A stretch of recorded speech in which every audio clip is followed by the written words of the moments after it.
کہ ہم کبھی کبھی جب الجھنوں میں اور مصیبتوں میں گرفتار ہو جاتے ہیں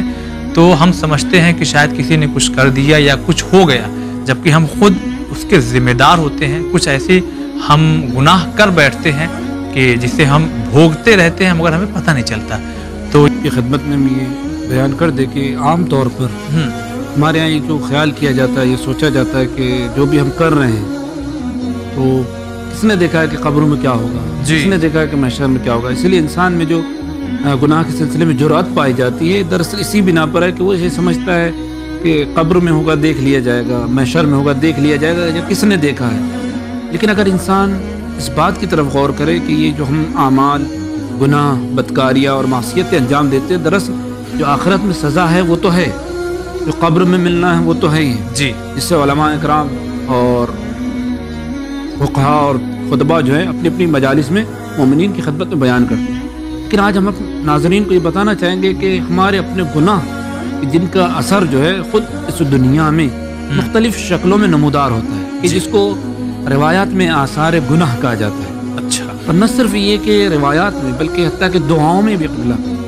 ہم اس بات کو پڑھتے ہیں لیکن اس کی طرف متوجہ نہیں ہوتے۔ جیسے کہ دعائے کمیل جو بہت ہی عزیز اور قیمتی دعا ہے کہ جس میں مولا امیر المؤمنین علیہ السلام نے اس کی جانب اشارہ کیا ہے، اور شاید ہم پڑھنے والے جو ہے اس کی طرف متوجہ نہیں ہوتے کہ مولا امیر المؤمنین علیہ السلام نے کتنے حسین انداز میں فرمایا، اللہم اغفر لی الذنوب التي تحبس الدعاء، اللہم اغفر لی الذنوب التي تنزل البلاء، اللہم اغفر لی الذنوب التي تنزل النقم۔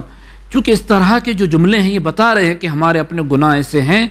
کہ جن سے مصیبتیں نازل ہوتی ہیں، پریشانیاں آتی ہیں، تکلیفیں آتی ہیں، سختیاں آتی ہیں، تاکہ یہاں تک کہ انسان کی موت تک آ جاتی ہے اور دعائیں قبول نہیں ہوتی، اور دعائیں قبول نہیں ہوتی۔ یہ تمام کے تمام جو ہیں ہمارے اپنے گناہوں کے اثرات ہیں، یہ ہمارا کیا ہوا ہے سب یقیناً، کہ جس کو ہم مکافات عمل کہتے ہیں۔ اچھا، اور جیسا کہ فارسی میں ایک حسین شعر ہے کہ از مکافات عمل غافل مشو، گندم از گندم برویت جو سے جو، کہ انسان کو کبھی بھی یہ نہیں سوچنا چاہیے کہ اگر کوئی کرتا ہے کچھ تو اس کو نہیں ملتا، بلکہ جو انسان نے بویا ہے اس دنیا میں بھی کاٹتا ہے۔ اگر گیہوں بویا ہے تو گیہوں ملے گا، اور اگر اس نے جو بویا ہے تو جو کی صورت میں ملے گا۔ لیکن ہوتا یہ ہے کہ ہم سوچتے ہیں کہ ہم کانٹے بوئیں اور پھول ہم چاہتے ہیں، ہم سوچتے ہیں کہ نیم کا پیڑ بوئیں اور ہم آم اور